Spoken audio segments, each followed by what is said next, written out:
ठोक वार्तांकन रोखठोक बातमी। इंधन टंचाईमुळे रिक्षा चालकांच्या रोजीरोटीचा प्रश्न निर्माण झाला। यावर उपाय म्हणून सरकारनं जुन्या रिक्षांचं पर्यावरणपूरक इलेक्ट्रिक रिक्षात रूपांतर करण्यावर गांभीर्यानं विचार सुरू केलाय। राज्याचे परिवहन मंत्री प्रताप सरनाईक यांनी या अभिनव उपक्रमाची माहिती दिली। मंत्रालयात पेट्रोल सीएनजीवर चालणाऱ्या जुन्या रिक्षाचे पर्यावरणपूरक इलेक्ट्रिक रिक्षांमध्ये रूपांतर करणे आणि ईव्ही चार्जिंग सुविधा निर्माण करण्याबाबत शुक्रवारी बैठक आयोजित केली होती।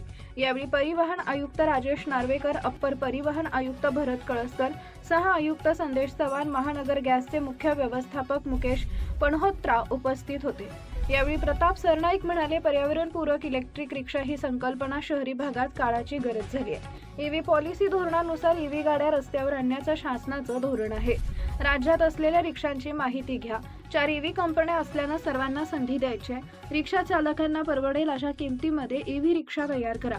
ईव्ही रिक्षांच्या चार्जिंगसाठी महानगर गॅसच्या जागांचा वापर करता येईल।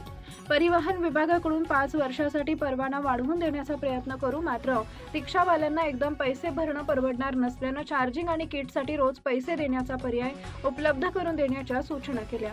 जुन्या रिक्षांचे इलेक्ट्रिक रिक्षांमध्ये रूपांतर आणि चार्जिंग बाबत 3V आणि महानगर गॅसमध्ये 2 वर्षापासून सामंजस्य करार करण्यात आला आहे।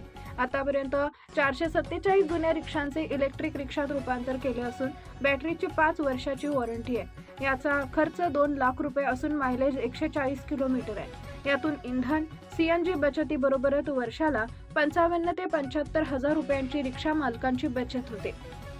पहिल्या टप्प्यात मुंबई महानगर, पुणे, नाशिक आणि नागपूरमध्ये तर दुसऱ्या टप्प्यात संपूर्ण राज्यात 2 लाख रिक्षा रिट्रीफ्रिटेड रूपांतरित करण्याचं ध्येय आहे। महाराष्ट्रातील महत्त्वाच्या आणि ताज्या बातम्या पाहण्यासाठी आमच्या जय हो न्यूज चॅनलला सबस्क्राईब करा आणि बेल आयकॉन प्रेस करा।